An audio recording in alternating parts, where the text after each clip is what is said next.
Hi there, welcome back to Skirmish Miniature Gaming. Luke here, and we have another God tier battle report for you today, 3 versus 3. For the changes, God is out in the raining down his God tiers and relics and whatnot for them to go and fight over. We've got a 3v3. I am running solo today, unfortunately, because of the situation in the UK. I don't have an opponent at the moment, unfortunately, but hopefully you guys enjoy it just the same. It was actually a really good bat rep. In the end, a really close one, as you can tell. But I hope you all enjoy this one. Make sure to subscribe to the channel if you want to watch more God tier. We've got vids already up on the playlist if you want to check them out. But if you're new, make sure to subscribe for future God tier content and all the other skirmish games that we cover here. But also throw a like and make sure to leave a comment on the video, guys. It's really important. It helps boost the videos and things like that. It's the way that YouTube's algorithm works, so it really would help for you guys to do that. But do enjoy this one. I'll see you there. Here we go then, we've got the 3v3 champions today, and we'll start on the left with the first team, and that is going to be the 3 in front. As you can see there, we've got Morrigan and her Cold Bones followers in front there. She's got 5 of those, looking very nice. She's the newly painted champion that I've done recently to do a 3v3. We've then got with her alongside her, we've got Finvar at the back there and his 3 Shadow Sentinel followers.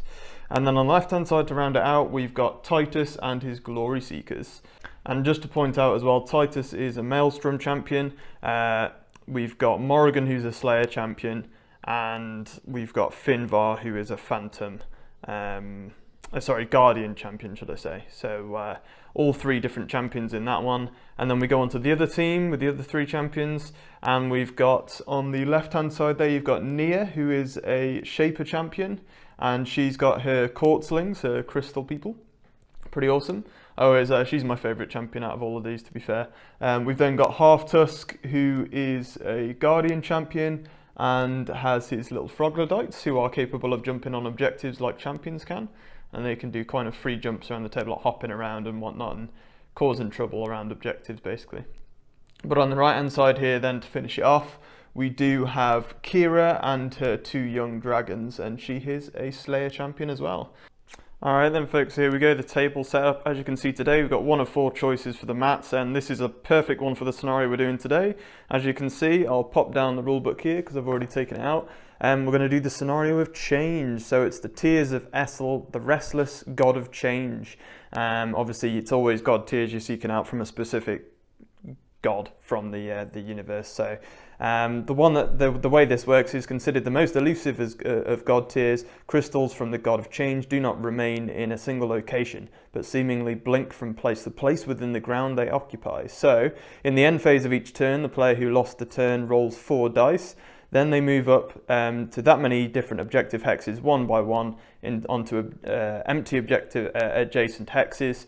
If there are any models on an objective hex when it is removed, they move the objective hex, move the fighters that are on that hex with them when you move the hex. So basically just, as it says, blinking out of reality and dropping somewhere else for the objective tokens. And as you can see, that's where you're meant to place them, and that's where I've put them on the actual board there. So we are all set up and ready to go more or less for the actual game type. We'll do a roll off for the 2 sides.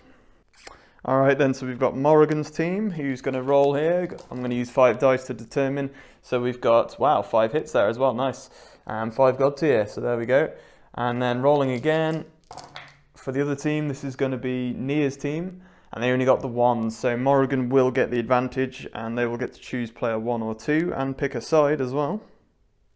And there we go, we've set up the counters, and we've done it. So Morrigan is player 1, and that's where the counters start in this game on the ladder, and player 2 for Nia's team, and that's how we're going to use those counters for each side anyway, each 3v3. And because Morrigan's player 1 set up on the table, let's get into some deployment. Obviously, this scenario specifically, you can only use the back hex line. Obviously, I've put Morrigan on this side, so Morrigan's champions and followers can only deploy on the back hex line, and the same for Nia's team down on that back hex line there on the other side. First drop for champion and followers is going to be Finvar, who's going to drop down in the corner there, and he's going to put down his Shadow Sentinels. Are all going to go in the same hex there, I think. There we go. Halftusk's then going to respond, I think, for Nia's team. And he's going to drop down opposite Finvar there on the other side. And the Froglodytes will go 1, 2, and we'll go 3 on the other side of him there. And that'll be them done. Morrigan and her cold bones will drop straight down in the middle there, and her cold bones will just go 1 and 2, and let's go 3 in one hex there, up to 3, remember, in a single hex, and then those 2 on the other side there, and that's them done. Nia's going to drop down on the other side there and drop down at the back, and her court slings are going to drop down at the back. And I'm going to place the followers like so, so 1 in that hex, Nia in the middle one, and the 2 court slings on the left there, and that's her done. The last one for the Morrigan team is going to be Titus. He's going to drop in the middle, give himself some options there. And I'm going to put 3 Glory Seekers on one side of him and 2 on the other. And that will be Titus's champion and followers dropped. The only one left now is Keera and her dragons. And Keera and her dragons have dropped there. So Keera in the middle and the 2 young dragons either side. Nice and simple. We have completed our deployment. We will go on to, I think, turn 1 plot phase. The Shadow Sentinels first. They're going to use Protect, which is free. There's no roll for that. So the Shadow Sentinels are going to use Protect. It's got 1 hex range, which is going to go onto Finvar, and that does that for free. That gives him a plus shield. And that gives Finvar a plus shield buff.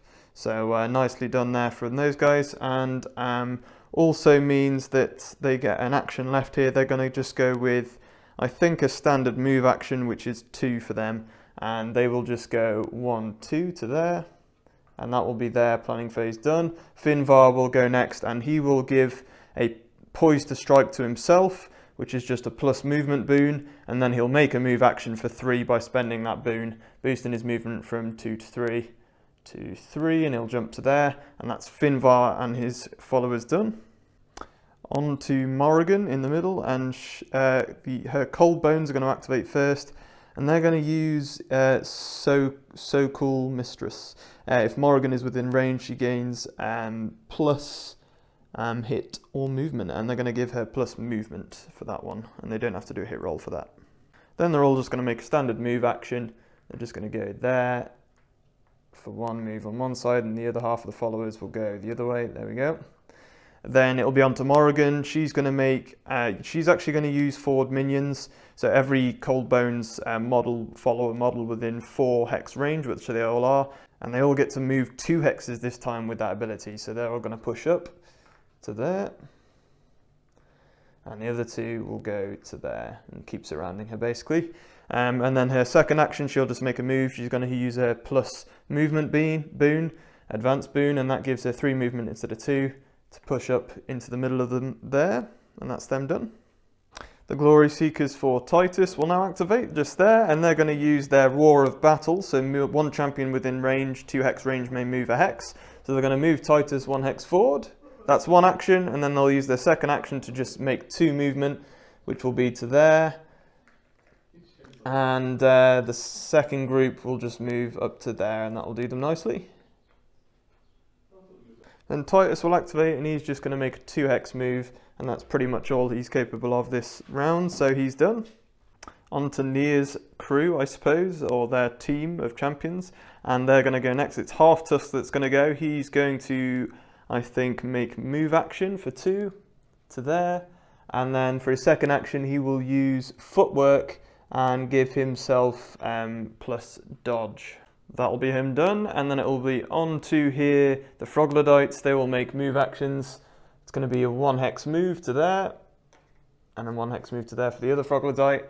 And then the last action for them will be, and the obvious one to do is now hop, and they can place themselves within 2 hexes of their current location.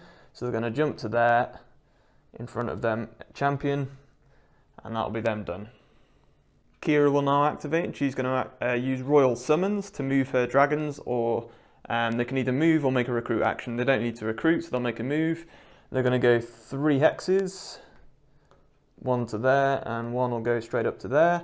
And then she's going to use her second action to do probably just a move action here. Yeah, she could do with keeping up with them, so she'll move 2 up behind her dragons, keeping close. and then the young dragons themselves will activate, and then they'll use another move action for their own activation. 1, 2, 3, and 1, 2, 3 there for the second dragon, and that's them done. The Courtlings will go next for Nia and her followers. They're going to make a 2-hex move, so we've got Courtling there, these two here, just going to move to there. There's not really much else they can do there, so they're just going to stay put. Nia, however, all 3 of her Courtlings are on the battlefield, so she gets 3 actions this turn instead of just 2. And so she will make a move action for only 1, because she's only got 1 movement, but then she can use March to move up to an extra hex for a second action, which is a separate action. And then she will probably use Meditation to get +1 to a +1 hit boon to herself. That is Nia done, and therefore that's her side done, and therefore we are done with the plot phase for both sides. We'll go on to the clash phase, and the first choice of champion or follower goes to the Morrigan crew. Morrigan's going to activate first then for the Morrigan champion crew, and she's going to use her ultimate ability, Flash Freeze all enemies within 3 hex range, get the minus or negative to dodge and movement, so that will be the dragons. Morrigan will then use Ice Bolt, which is a range 3 ability, into the red dragon. 7 dice to hit here and get this through, and only gets 3 Godtear there though. The young dragons also then have their negative to their dodge now, so they only get 1 dodge dice, which should help out Morrigan, and they do get 1 Godtear, so definitely don't manage to dodge the attack, and Morrigan hits them, which gives them now negative hit boon. Ice Bolt then gets 3 damage dice. See what she can do. She gets 2 Godtear. They've given a lot of negatives to the dragons there, so although Morrigan didn't hurt them too much, she's done okay there. The young dragons will now activate, and the red dragon will move 2 to there, the green dragon to there, because they only have 2 movement with a minus boon there to their movement due to the, well, they got given it, didn't they, by the blight for minus movement by Morrigan. But then they've gotten rid of that now, and they're going to try and use... They'll then use their action for Bite, which has 2 hit dice now instead of 3, because they also had the negative to hit boon against Morrigan. She has no boons herself, so they just have the Blight for 2 hit dice, which is 3, which does equal or beat their dodge. They get 5 damage dice +1 to 6 because of the plus damage boon against Morrigan, and she's already gotten a damage there due to the hit effect, which is if it's a champion they hit, they gain a damage token. So 6 dice to try and damage her here, and wow, that's a good roll. That is 3, 4, 5, 6, 7 damage. She's only got 6 health, and she's already taken 1, so she was down to 5. She's got 3 shield, so that's 4 damage. She's down to 1 health remaining, I believe. It's now going to be the Cold Bones and their turn to hit back the followers, so they're going to make a move action, and they're quite simply just going to stay where they are there, that's fine. Then after the move, they're going to use Snowblade Fight, and it's 1 hex range into the red dragon, who's already taken 1 damage this turn. It's on 4 health left. However, they get +1 dice to hit roll for each adjacent Cold Bones, so when you're swarming them with undead basically. And they've got 5 adjacent, so that's +5 dice to the 1. So they get 6 dice here. Let's see what they can do. And they only get 4, but that is enough to beat their dodge of 2, so that hits it. It's then going to be 5 dice for damage, because they've got 3 fighters in 1 hex against the 1 dragon. And that's 3 Godtear hits there, and the dragon has 2 shields, so that's going to be 1 damage to the red dragon again. Keera will activate next for a champion to go for the opposition. Okay, what we're actually going to do here, we're going to go with Vicious Bite first, because if I get the hit effect, she gains a wound Morrigan anyway, so I might as well try and wound her first. So we'll go with Vicious Bite, 4 dice here, range 1, see what we can do. And that's more than enough to beat her dodge. Hit effect gives her a damage, and that takes her out of action, which, given that the Keera crew loves taking out champions, that is a good score for the Keera crew. And that knocks out Morrigan, but they're not going to actually make her push her up to 2 hexes. They're going to leave her where she is because they want to try and tackle her again next time. Okay, so apologies to have done that for the Red Dragon to have taken down Morrigan through Keera's ability there. Keera would have had to have made a move from the off there to be within 3 hexes of the Red Dragon to use that. So that would have been the first action she made, then it would have been the second one to do the move against Morrigan there. Next up for the Morrigan side of the board, it's going to be Titus's crew and the Glory Seekers are going to go. They're just going to make a move action to get to there. And then the other group there as well move up alongside them, but they'll go to there actually. They'll go into that hex there. Alright, Nia is going to activate and she's going to go 1-2 to there. And there we go, Nia's actually going to go 1-2 to there with her move action. She's got 2 actions left because all 3 Quartzlings are on the battlefield. However, she does not really have any other actions she can do, so she is going to have to stay put there, and that will be her done. The Shadow Sentinels will now go for Finvar's champions here, and they're going to go and do +1 for Void Weapon to their damage with a boon. And then they'll make a move action, but they're pretty swift, so they're going to make a 3 move. And with that 3 move, they're going to go 1, 2, 3, and the other 2 will sit there just in front. Nicely done. I think we'll go with the Quartzlings, and the Quartzlings are going to use their each rolling stones. Each Quartzling may move up to 3 hexes in a straight line. And yeah, I'm going to move that one to there, and then the other 2 are going to go. One of them is going to go 1, 2, 3 that way, and then the other one is going to go and join his buddy over this side. In fact, he'll just go to there and that'll do him nicely. Yeah, the other Quartzling will actually join his buddy in the X there as well. And then that will, I think, be more or less it, other than this Quartzling over here for the second action will do a Stone's Throw for 2 hex range, so throws a Quartzling stone at them.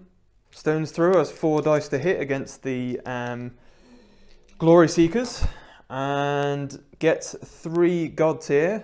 And the Glory Seekers do have 3 dodge, but it equals them and their stats, so it does go through their dodge, so it hits them, and then they'll get to actually try and damage. 4 dice again for the damage, and they have 3 shields, so they need 4 hits or more. They only get 3, so doesn't quite manage to take 1 out, which is unfortunate there. Titus will go next, and he's just going to make a 2 move, and that's all he can really do this round. He's not in range to attack anybody, which is a shame, but that will be him done. The Froglodytes will now go for the near side of the board, and that's going to be, they'll use a 3 hex move, which also means that they do get to enter objective hexes because they are Froglodytes. So we're going to go move 1, 2, 3 there, 1, 2, 3 there, and we're going to have 2 in the same hex there. In fact, one of them's actually just going to go 1, 2, 3 and jump there. The other one is going to go 1, 2, 3 and join him on that objective hex there, and that will be them done with their move actions. And that is probably going to be them done because they have no other real attack actions that they want to do this round, so that will do them nicely. Last activation on the Morrigan side of the board is going to have to be Finvar. He's quite simply just going to probably make a move.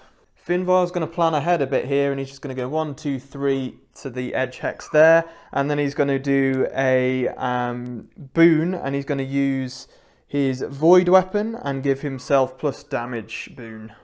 And there we go, +1 damage boon on for Void Weapon on Finvar. And then the last activation of this round is just going to be Halftusk, who will move 1, 2 to there and go quite aggressive, I think. And that will be Halftusk done. It will be now on to, I think, round 2. Points, literally this round, the only points that were gotten were from Keera, and with her dragons, they managed to, the Red Dragon did bits on Morrigan down here, and knocked her out, and so they managed to get +5 points, 1, 2, 3, 4, 5 there, for the turn 1 counter. No flags or anything were placed this round, so, or objective hexes were claimed, so that's literally been it. They will claim the counter, so that means that Nia's side of the board get 1 point so far, so they will keep that for now. But because Finvar's team lost, they'll get to choose whether they're player 1 or 2 for the next round. So Morrigan's team lost the that round and therefore get to roll 4 dice for the change scenario because everything's shifting and growing and moving around. And they only get to move 1 for one God tier objective hex, so they can move 1 and into an empty adjacent hex. So we'll see what they want to do with this. Finvar's team lost, and so he's going to choose to move this objective hex to an adjacent empty one to there, and that's the change for this round. So round 2, the counter drops closest side on the ladder to the Morrigan's crew. They're obviously player 1. Alright, the Shadow Sentinels will go first, and they're going to use Protect on Finvar, so he will get plus to his shield with a boon. They're going to give plus to themselves with a shield boon, because they've already given it to Finvar last turn, so they can't do it to him again. And then what they'll do, they'll make move actions. They get 2 hex movement, so that one's going to move to there, and those 2 are just going to slot into there, and that'll do them nicely. Then Finvar will activate. He's just going to make a 2 hex move to there, and then he's going to claim and put his banner on that objective hex there. And after making the claim, they can push the turn 2 token 1 step closer on the ladder towards them. The Cold Burns will activate first, and they're going to give So Cool Mistress. So Morrigan will get plus hit or plus move, and she's gonna gain plus move for this turn. They'll then use Chill Out against the Red Dragon and try and get through the dodge, which they do, and all it does then is just gives the dragons -1 damage, and they got plus 5 dice there for having 5 cold bones adjacent to the dragon. Therefore that is minus damage there to the red dragon and the green dragon. And then it's going to be on to Morrigan herself, and she now has plus 2 movement for the boon. She gets plus 2 instead of plus 1 for being Morrigan. That's her special ability. So she now has 4 movement. She is going to go.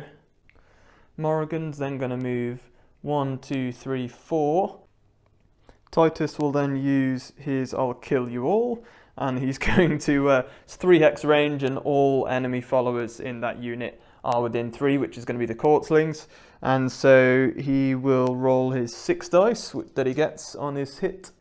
Needs at least dodge is only 2, so he needs 2 hits. He gets 2 hits, and he'll push all Courtlings within 3, 1 hex towards him. So he's going to push them all down that way. So that's him done. He will then use his second action to do an enemy model within range gains 2 different blights of your choice, and then Titus gains a blight of your opponent's choice. So that's challenge. And so he chose to give the Courtlings minus dodge and minus shield blights, and then the Nia and her team gave Titus a minus damage hit roll, damage die, minus damage die with his next attack roll. So that will be Titus done. The Glory Seekers will just make move actions. That's 2 hexes here to there for the first team, and then for the second ones, just 2 hexes to there, and that'll be them done. The only other thing they'll actually do, they'll use 6 dice here for outflank against the Courtlings, and they will obviously choose the ones in front, their single one in front of them. More than enough to beat their equal or beat their dodge, and that jumps them. They'll jump themselves to there. They're not afraid. Quite happy to jump over there, and I'll do them for that. Nia will activate, and she's got only 1 move, so she's going to use March for an action. She gets 3 actions because all Courtlings are on the battlefield. 1 to get on that hex there, and then she's going to make another normal move for her 1 range. She's made the second move there after her march, or first move after her march action, and then she's going to use her claim. Then the Courtlings will activate, and they're just going to make a move action after Nia has claimed the objective hex. Just try and shield it a bit more if they can. And then what they're going to do is they're going to use Shimmer on, and they get 5 dice for this because they have 3 in the same hex. Against, that is going to be against Titus, and he has 3 dodge, but they should be able to do it with the 5 dice here. 5 dice, sorry, yeah. And if they get it, it's minus negative movement blight to them. And there we go, they get 4, so more than enough, and he gets a movement blight now. Keera will now activate, and she will choose to use the dragons, and they're going to make. She's going to use Royal Summons to make them move. and they're going to go red dragon to there, and then the green dragon is going to fly and go 1, 2, 3 over to the other side of Morrigan there. Keera will then just make a move herself and she'll go to there, and that will be her activation done. The young dragons themselves will now go, and they're going to use Draconic Rage to try and actually get rid of that blight and turn it into nothing. So they'll get rid of that blight instead of, so plus just turns a negative into a nothing basically and gets rid of it, so that's fair enough. And then for the second one they will just use a raw action to try and give negative dodge to Morrigan. So they get 5 dice for this, they need 2 Godtears, and they get 3, so she gets a blight to her dodge rolls. Then it's over to the Frogloites here. They're going to use, since they're on an objective hex right now, and they basically just get plus dodge plus shield, which is really nice. And there we go, they've been given that, and then quite simply they're just going to use their hop, place them 2 hexes away, they're going to go to there, and this one here is going to go, he'll stay where he is actually, I think. He'll be fine where he is. Halftusk's going to use Feint on Finvar there and attempt to give him a minus to his hits, blight to his hits. 5 dice roll, and Halftusk only has, so he does have 3 dodge, and he has plus to his dodge as well, so it could be quite hard to do. He needs 4 and doesn't get it. And he's probably done there. There's not much else he can really do this round. He's not too fussed about moving right now. Points wise on the ladder this round, there were +2 for Morrigan and Finvar for planting, for claiming, and they pushed it up 2 more. But then because Nia is a geode, when she places hers, gets 2 movement instead of 1. So she managed to do hers to basically bring it back to the same points as it was before. Alright, so just before we go into the clash phase, one thing to point out with the plot phase, I forgot that Morrigan did actually have to rally herself back into the game because she had been knocked out the previous round, so her first action had to be actually had to be a rally action to pull herself back in. So that meant that she could only use the move action and she couldn't have actually put a claim down on the objective. But clash phase is where it's really going to heat up this round. Okay, Morrigan's going to activate first here, and she's going to try and do her best to deal with the dragons here. The red dragon's already been hurt, so she's going to attack the red dragon first. And what she's going to do here, she's going to use Ice Bolt first and put a negative hit on the red dragon and green dragon. So she'll try and Ice Bolt the red dragon, and she's got 7 dice to do that. And not only that, the red dragon does have a blight on his dodge stat there on the cards, so she will be able to probably do this even easier, to be honest, and definitely doing it there. I don't know how many Godtear that is, but it's a fair amount.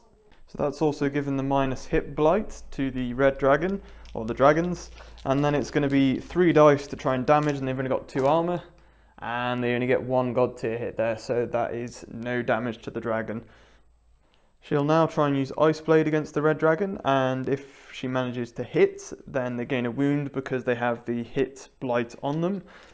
So see what you can get, and doesn't even manage to hit, and Morrigan's really not doing too well there, not even getting the hit effect off, and won't be able to go through to cause any damage. That's her done. Nia is going to now activate for her team, and she gets 3 activations, 3 actions for her activation because she has 3 Courtlings on the battlefield, and she is going to use her Crystal Glare. So she's going to change the Courtling, or use the Courtling's Blight for minus dodge, and she can then transfer that. It has to stay on the Courtlings, but she can then put that onto Titus. So Titus now has quite a few Blights on him. That should help them out quite a bit there. Then for her second action, she will use Erosion against him. So that'll put, or the hit effect puts minus armor on him as well. 5 dice to do that, and he's only got his 2 dodge now due to negative to his dodge. And that was perfectly done. It enabled her to do that, so used up the minus dodge and swaps that for a minus armor in the end. Which, was it worth it or not, I'm not sure, but can't cause damage with that attack either. Blinding Light now for the third and final action. Also, I would have had an extra dice for that last hit roll on Nia there, which I forgot to do with a boon. So she would have used that there. So we'll go straight on to normal hit roll here against Titus. And he now has his 3 dodge, so that one will not go through. And Nia is done. Okay, so now for the Morrigan side of the board, it's going to be the Glory Seekers to activate for Titus' team. And they're going to make a 2 hex move. And you've got the 3 group there going into that hex. And then one of those there is going to move across and surround the court slings, because that's what the Glory Seekers do best. And surround pound here, we're going to use the 3-man hex to hit the court slings. And because we have 2 other hexes adjacent to the court slings that have 1 or more Glory Seekers in them, I get to add 2 to my hit and damage rolls here. It's 4 standard for hit rolls, and so that'll go up to 6 now. Court slings usually have 2 dodge, but they go down to 1 because they've got also got a dodge blight on there.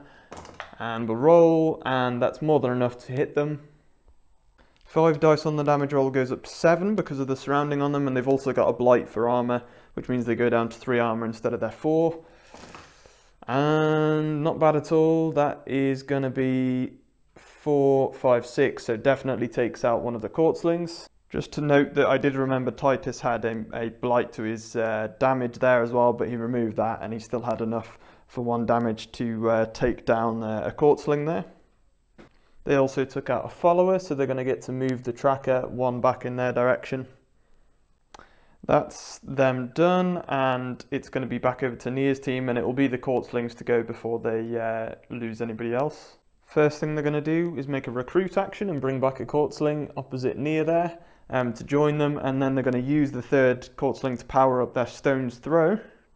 This is going to be against Titus himself, and it's going to be 5 dice because there are 3 of them in the same hex, and more than enough there to go against Titus. And then I believe they also get 5 dice as well for their damage roll, and Titus has a blight on his armor, so his armor goes down to 2, so they only need more than 2 to cause damage. They get 5, and so they cause 3 damage to Titus. Not bad. The cold bones will go, and the 3 cold bones in this hex here are going to just try and attack the green dragon for now. They've got not much else they can really do, and so they're going to see if they can well, first up they're going to use intense cold to give themselves plus damage boon. They'll then see if they can use that with their snowblade fight. This skill has plus hit for each cold bones adjacent to the target, and there's 3, so they're going to get 4 dice. The young dragon has 2 dodge, so let's see what they can do against this. Get 3 Godtear hits, and so they manage to hit the target. They now need to damage. They have 3 in the same hex attacking the target, and so they get 5 dice plus 1 for their plus damage boon. See what they can do here, and that's a good roll. That is going to be 4, 5, 6, 7 hits against the green dragon, and the green dragon has 2 armor, so that's 5 damage. That straight up takes out the green dragon. Wow. And considering how long they've been going after the red dragon, that's quite something. So down he goes. Also, sorry, I forgot that they're Maelstrom, so they would have got an extra ladder move, the followers there, for taking down a follower. And so they get plus 1 for being Maelstrom. Also, the Morrigan team here, after Cold Bones just took out the large fighter, will get 2 more steps towards their own half of the ladder. Now we go to the opposite side of the table, and it's going to be Keera to activate. She's going to command her red dragon to hurt Morrigan here.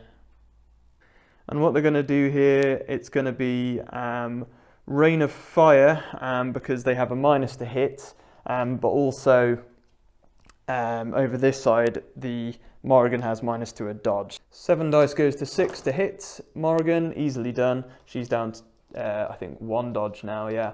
And then to damage, the hit effect also gives a shield blight, which will now be used to actually with the attack, which is going to be 4 dice against the armor now of 2 with the minus shield blight, and it's only 1 hit though from the dragon, and that will be that. She'll now force the red dragon to do vicious bite, so it's going to be 4 dice to hit, and Morrigan only has 2 dodge. They easily get that, and hit effect causes a damage straight away to Morrigan because she's a champion. Then 7 damage dice for this one. It's pretty brutal or vicious, given that it's vicious bite. Into Morrigan, let's see if we can do any damage. She does have 3 armor.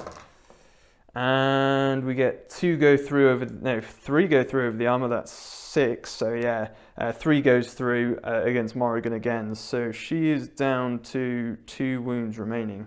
Next, it'll be Titus on the other side of the board. He needs to do his ultimate action finally here, which is Path of Destruction. He may make a skill action, move on hex, and then take another skill action. It's absolutely brutal.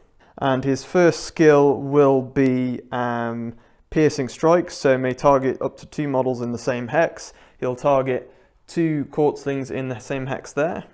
No blights or boons here, so just 5 hit dice against the Quartzlings 2 dodge. Gets at least 2 there. Godtear, so then going on to the next roll, the damage is going to be 6 dice here against a strong 4 shield though for the Quartzlings. They've got good armor. And he does manage to do it though. He gets 5 hits. Nice going there. Takes out a Quartzling. Second hit roll against the second Quartzling, because he can target up to 2 and gets at least 2 dodge there, 3 hits. And then once again, he's got to beat 4 armor though on 6 dice. And equals it, so it doesn't quite do it there. And the second Quartzling lives. He would then get to move a hex, but he's going to leave it for now, and he's just going to use his second one, which will be Sweeping Slash, which allows him to hit target up to 2 models that are in different hexes. So that'll be Nia and one of the Quartzlings. This is going to be 6 hit dice, and he'll go first into Nia, I think, here, to be honest, which will be, she has a dodge stat of 4, so it could be pretty hard to beat, and he doesn't quite do it either, because she does have 4 dodge, so couldn't hit her. 6 dice against the Quartzling, needs 2 hits, gets it. Only 5 dice for the damage, needs 5 hits as well, and can't get it because the Quartzlings have a lot of armor. So Nia's team have done pretty well there to stop Titus doing that. But because Titus took out a follower, he's a Maelstrom team, and so moves 2 instead of 1. So the Red Dragon's going to use 3 dice for Bite against Morrigan and try and finish her off to try and get that champion kill. And also, if it hits, it gives Morrigan a damage as it is, because she's a champion. And 2 hits will do the job, equals Morrigan's dodge stats. She takes a damage, she's on 1 health left. It's going to be 5 damage dice now from the Red Dragon into Morrigan. She has 3 armor, they need to get at least 4 hits. And they get 5, she goes down, she gets knocked out again. And this time we will push her 2 hexes and we'll push her back to there. Keera's crew are obviously Slayers, and therefore they get plus 5 movement there. 1, 2, 3, 4, 5. Taking out an enemy champion as a Slayer. And that will be them done. And then they're going to recruit back the Green Dragon there, given that there was 1 knocked out earlier. So that'll be their second action for the Dragons. Okay, I thought Finvar was done for, to be honest, because I thought Halftusk would be able to move them out of the way with the Froglodytes and move on to his banner. However, Finvar's got something up his sleeve. So Finvar does have his ultimate ability up his sleeve. So his ultimate action, he's going to use Phantom Banners, but first he's going to make moves. He'll move to there, and then he's going to pretty much just use his ultimate action, which means that he can move the banner within 4 to within 4 of himself, which he'll move to there. Froglodytes are going to activate now, and they're going to move their 3 hex movements. So we're going to go 1 there, one's going to go 1, 2 in front, and the other one's going to go 1, 2, 3 and land on that hex, just to cover the objective hexes, ready for next turn, so that Finvar doesn't have the chance to go that way and place another banner next turn. The one here is 2 hexes away from Finvar as well, and is just going to use his Tongue Lash, which is 5 hit dice, and Finvar does have a good 4 dodge, so he's going to need 4 hits at least here. And definitely gets it there and hits him and is able to pull him back towards Halftusk there. The Shadow Sentinels will activate and use Life Trade to attack. I think it's going to be probably a Froglodyte, and they'll go for the one that's here on the hex on the end. So you get 5 hit dice for the Shadow Sentinels here, because there's 2 in the same hex against the Froglodyte who has 2 dodge. They need 2 hits, and they do get 2 hits. However, my apologies, they do have a boon to their dodge, which means they actually were on 3, and so they do actually manage to dodge that. Then the Shadow Sentinels will finish there, and they will pretty much just go with, I think, a move action there for the Shadow Sentinel, just push back to there, and the other 2 will stay put where they are. In fact, no, they won't. They will actually push as well, just a hex that direction to give Finvar a little more space. Halftusk will activate and hit Finvar, and he's got 1 punch, and if he hits, he gets to do 2 punch as a bonus action. So we'll do 6 hit dice against Finvar, who does have plus to his boon to his shield, so that will come up later on. But needs to hit, and definitely hits with that many Godtear. Only 4 dice for damage, and Finvar now has, with his boon, 4 armor, so he needs at least 5, which he gets nowhere near. So he'll just go for 2 punch as a bonus action. Finvar does have 4 dodge, so he needs at least 4 hits. Gets 5, so definitely hits. 2 punch has 5 damage dice, and Finvar has 3 armor right now. And that is going to cause 2 damage to Finvar there as well with 5 hits. And that will do that. So at the end of round 2, it's going to be working out objective points. Nia obviously removes her piece of rock there and her banner, and gets 4 movement for that. There we go, into their half, and of course also gets to bring back a court sling after removing her banner for free. There we go.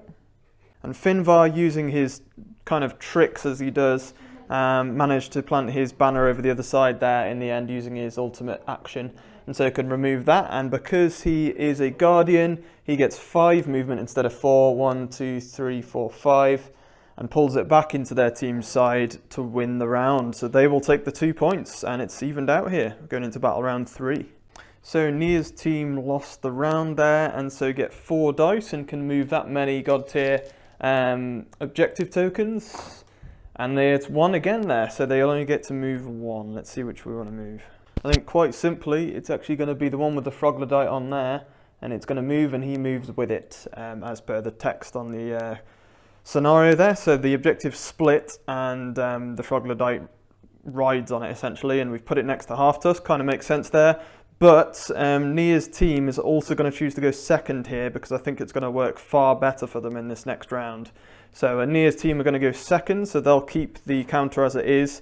It's 2-1 to the Morrigan team right now, but it's Nia's team have the advantage going into round 3. So let's go into round 3, and the counter for turn 3 will start closer to Morrigan's side again here.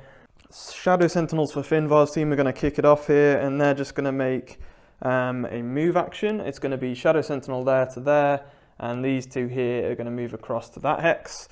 And then what they're going to do, they're going to use Shadow Snare and try and hit Halftusk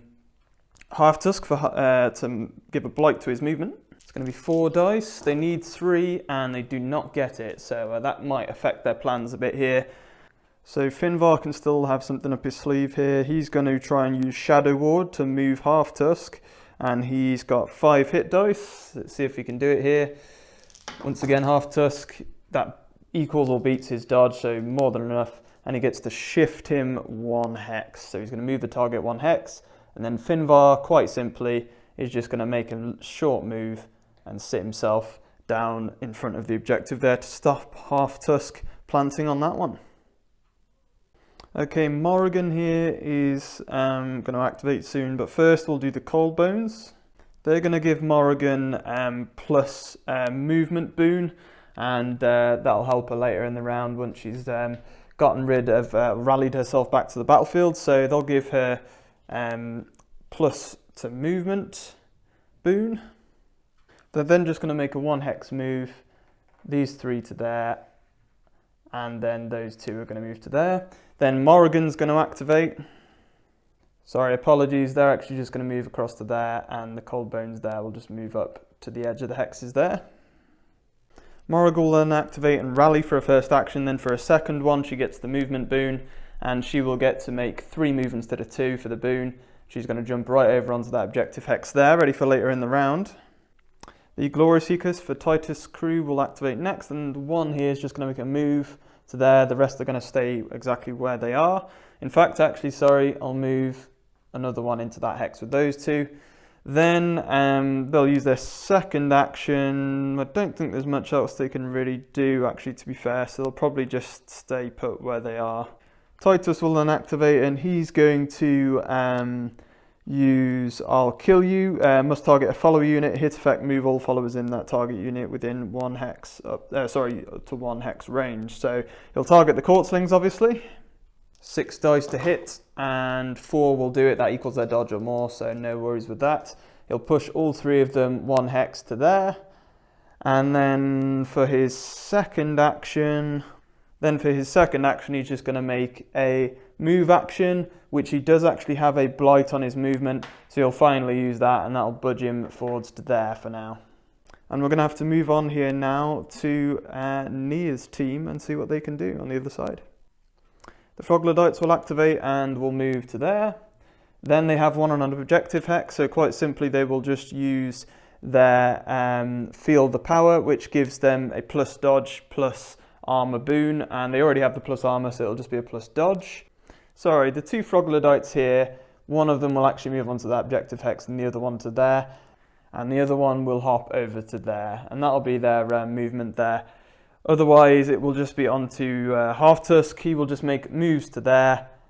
He'll use the Great Tusk because he might as well do, and he'll choose to also with his ultimate action, and that allows him to make a claim action, but then also allows him, which will be on the one behind him there, but will also allow him to give the dodge or armor boon to every friendly within range, and the only friendlies in range are himself and the Troglodytes, and because they already have their armor boon, he's just going to give it to himself, so they're fully armored and ready to go for the clash phase. And obviously, because he's a Guardian model, if it's on there at the end, he'll get a boost, but for now it's just 1 movement for claiming that objective hex.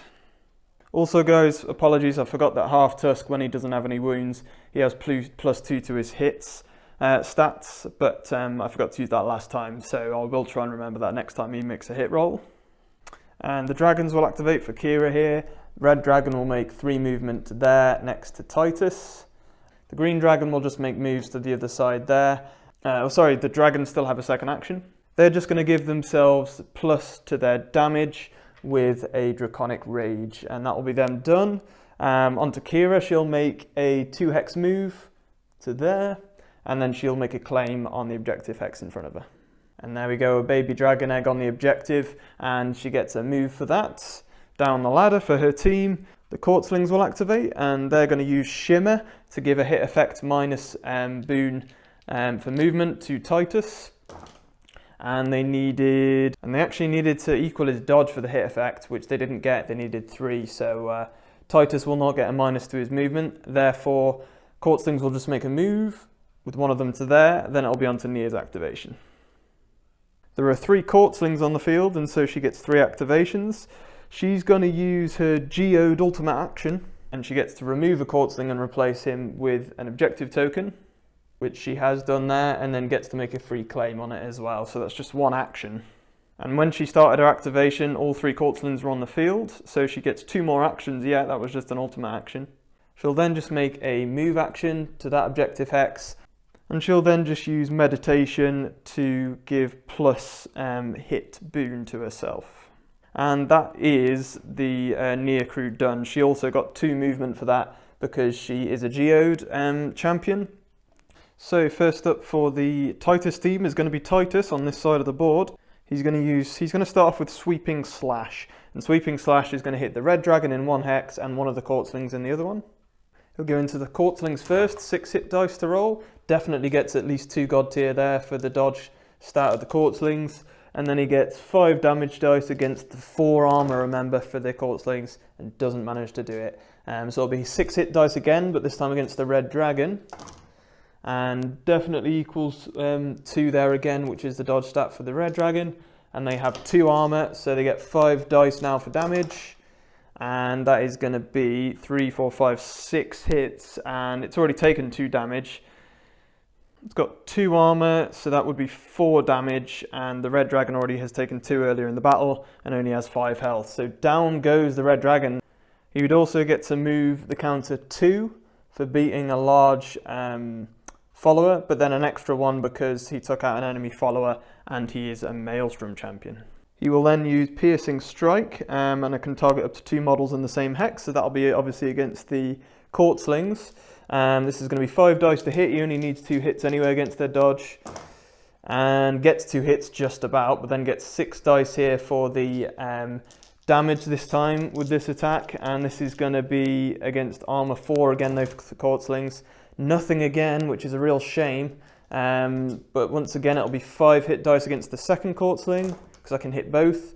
Gets at least 2 hits there, nice. Then gets 6 dice again for damage, needs at least 5 hits here, guys. It's pretty tough to kill them, and only gets 4. So the Courtlings, once again, they're standing strong. So shame for Titus that you couldn't take out more there, but he didn't do too badly, to be honest, and he is activated. Keera is now going to activate, and she's going to go with a move action to get out of the 2 movement, and then for a second action she's going to use Royal Summons to make a move action with one of her dragons. And the green dragon's going to go 1, 2, 3 to there. Cold Bones, I think, for Morrigan's team, and they're going to make a 1 hex movement to there, and then the second 1 hex movement for these guys to there, and then they're going to attack the green dragon. They're then going to use Snowblade Fight and hit down the green dragon. They have 3 adjacent to him, so they get plus 3 dice for 4 hit dice, and they get at least 2 hits to match his dodge stat. They have 3 cold bones in the same hex attacking him, so they get 5 damage dice, and that'll do some damage. He only has 2 armor, so he will take 2 damage, the green dragon, and he hasn't taken any yet this turn. And it's going to have to be the green dragon here before he dies, essentially. He's going to move into contact with Titus and get an attack off.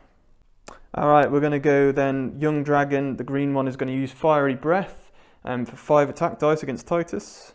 However, Titus does get better dodge and shield against superiority against followers, which the green dragon is, which I may have forgotten earlier on with the Courtlings, my bad. He is actually tougher than he makes out, so if he's taken more damage than he should have done, apologies for that, but this time he will get it. So they get 5 dice here, but Titus will have 4 dodge because he's defending against or dodging against follower.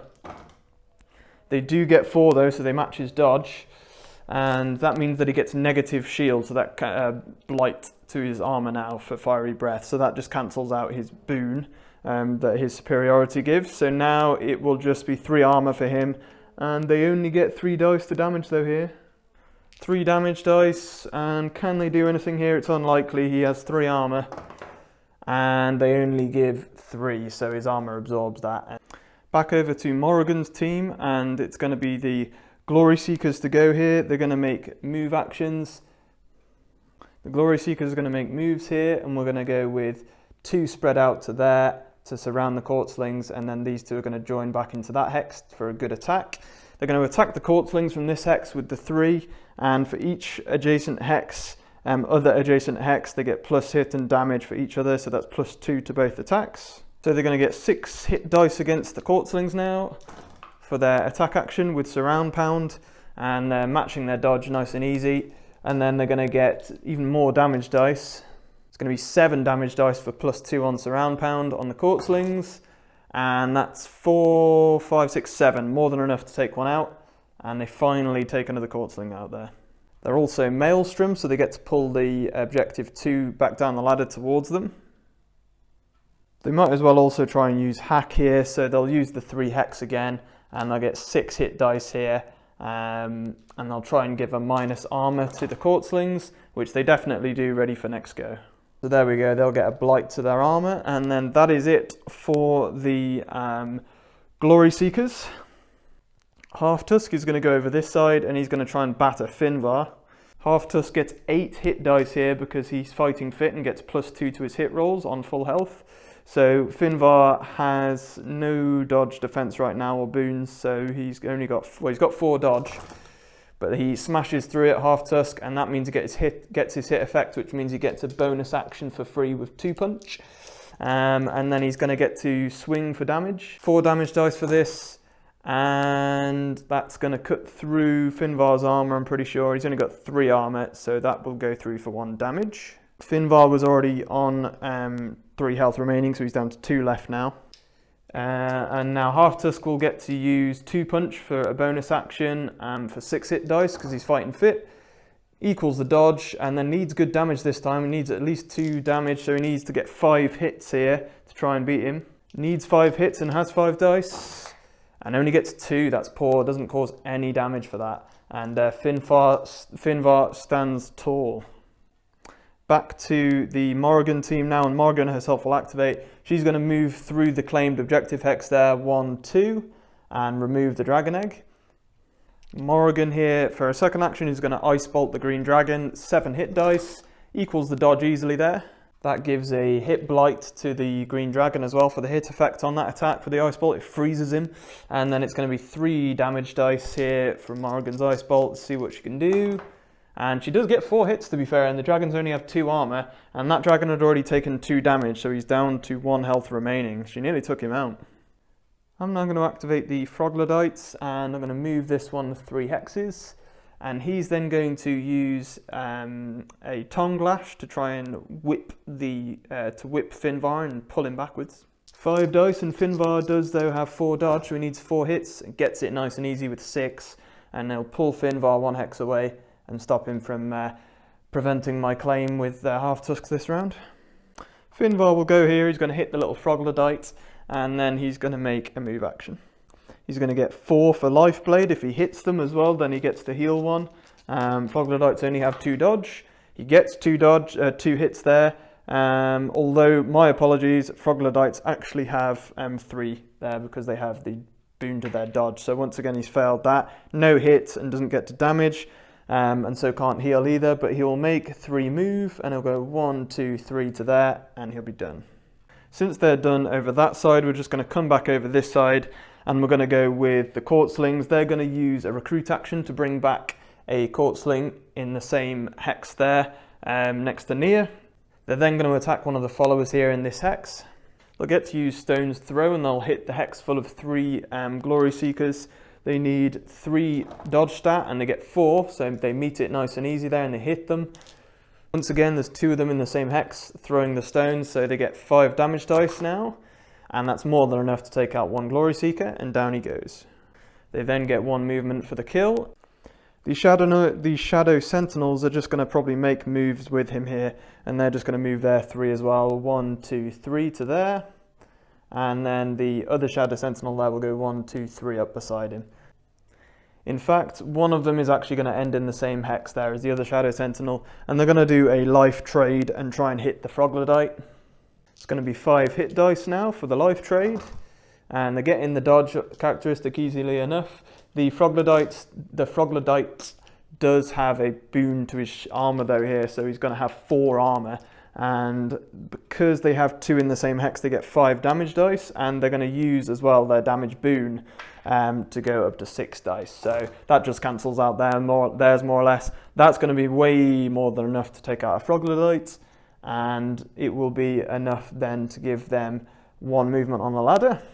Nia is then going to use Crystal Gaze and choose the Court Slings. They have an armor blight, and so she can choose to take that armor blight and copy it and put it onto somebody within range, and Titus is in range, so I'm quite happy to put it on him, so he gets minus to his armor.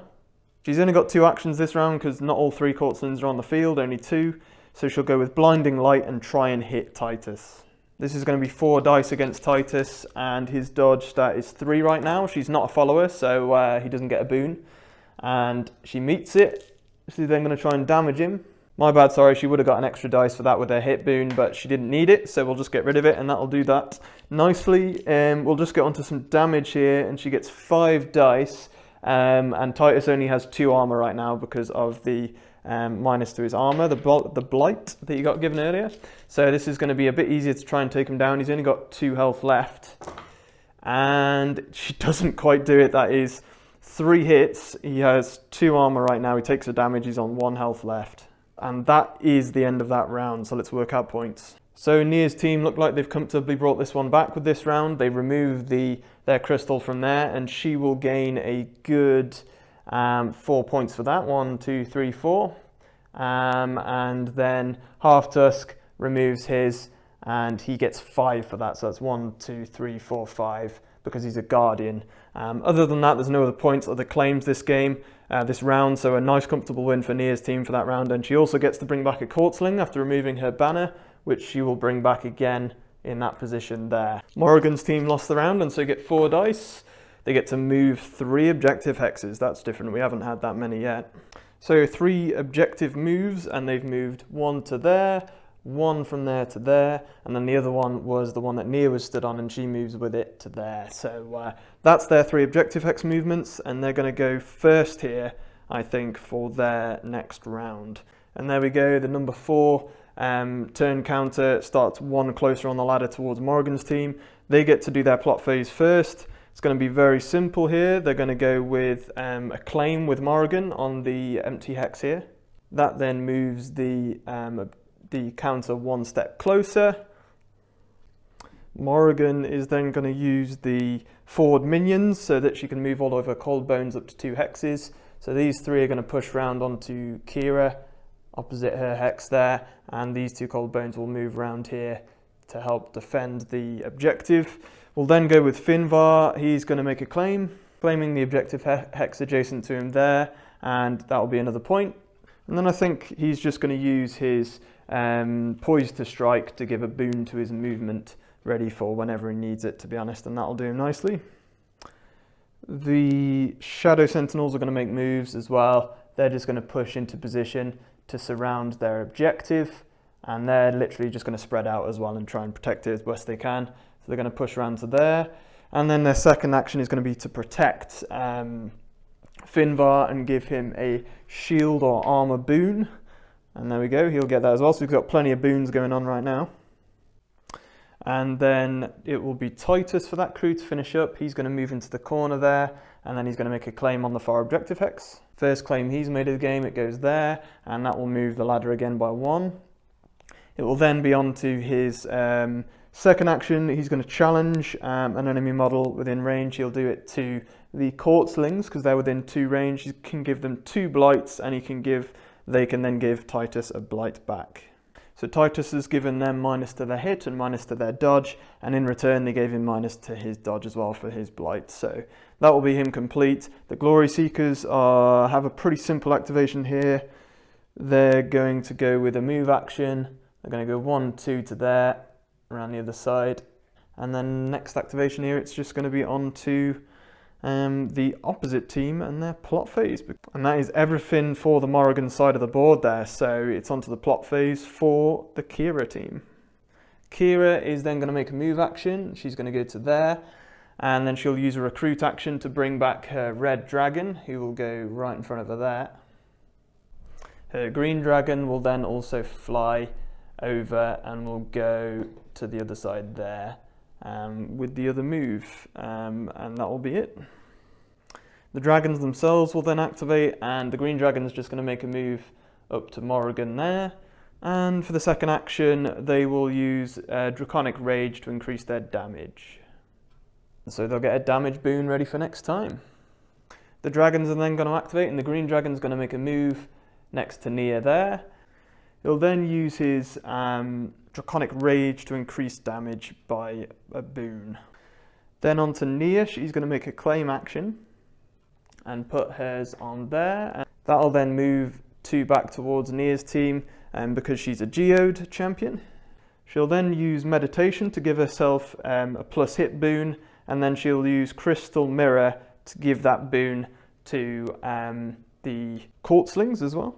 And that will just cancel out their hit boon blight there, and just cancel it out, and then Nia gains it anyway from her meditation, so nicely done.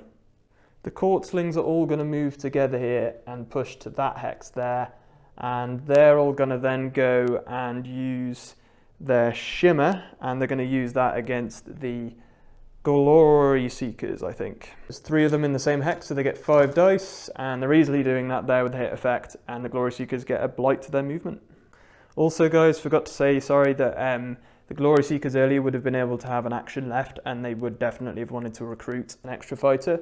So we're just going to say that Titus would have dropped 1 here next to himself, and they'd have an extra man in that hex. It's only fair, because it hasn't really changed anything yet, but that's definitely what would have happened. Halftusk is the only one left then here, and he's going to make a claim, quite obviously, on the back objective there, and then gets to move that back 1 again. He'll then just make a 2 hex move towards his enemies there. The Froglodytes are going to activate, and they're going to make a recruit action, and so Halftusk can drop one down next to him there. They're then going to use the hop action, and the two Froglodytes here will jump forwards to there, and this Froglodyte here is going to probably sit put for now, I think. In fact, you know what? No, he won't. He will actually just move across to there, and that will do him nicely. That is the plot phase complete. It is just going to be here onto the clash phase, and it's Morrigan's team to go first. And Morrigan herself will go. She's going to hit the red dragon in front of her with Snowball's Chance, and we all know what this does, so it's 1 hex range. She gets 1 hit die. If she equals his dodge, it hits, and then if she wounds him, he keeps getting wounded until he dies. But it's really hard to do. So we're going to go with here, if we get 2 God-tier hits on this dice, we've equaled it. We only get 1, so not quite, unfortunately, there. We'll go with an Ice Blade now into the red dragon. It's going to be 5 dice to hit.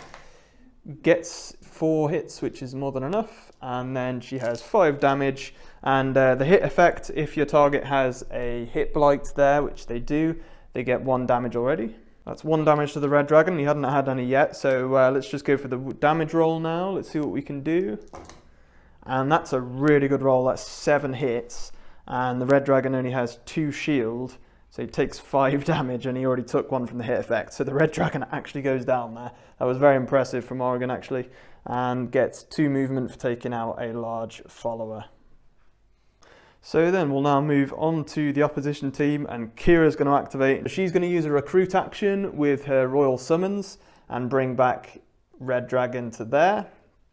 She's then going to use her ultimate action and flip her card there, so any enemy model within 2 hexes of, or enemy champion should I say, within 2 hexes of a dragon takes a damage. And guess what, sneaky sneaky, the green dragon's within 2 of Titus, and so Titus goes down and gets knocked out, but at the same time the red dragon dishes 1 damage to Morrigan as well. The Glory Seekers are going to activate. They've only got 1 movement because of their movement blight, so they'll get rid of that, and they'll move 1, and they're going to just move around that way as per. And they're just going to start making some moves, and they're just going to make 1 move either way there and move enough fighters into the hexes surrounding the Courtslings. They'll then use Surround Pound on the Courtslings, and they've got 1 adjacent hex, so they get plus to hit and damage rolls. Boon, should I say. So they get 5 hit dice on the first one, and the Courtslings have negative, they have blights here to both their dodge and armor, so they only need to equal 1 on the hits here. They get it, and then the Glory Seekers will get 6 dice now, I believe, yep, from the 3 hex fighter hex here, and they will need 4 or more hits, and they get 4, so they can take out a Courtsling. And because they are a Maelstrom warband, they go up 2 for that kill.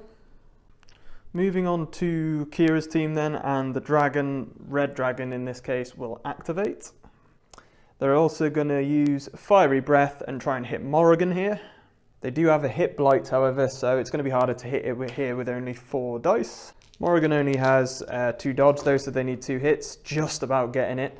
And then damage here, they do have a damage boon, so we'll get +1 dice. And for the hit effect as well, Morrigan also gets a negative to armor, so we'll remove that now as well. She only has 2 armor for this attack.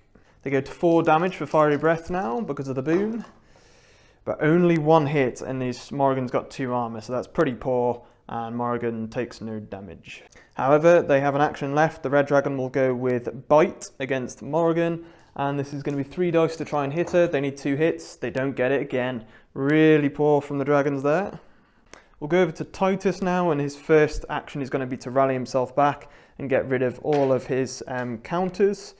And so next up for him is going to be a 1 action left, and it's going to be a Sweeping Slash for 6 dice against Nia. 6 dice against Nia. She has 4 dodge, so he needs 4 hits. Only gets 3, so doesn't do it.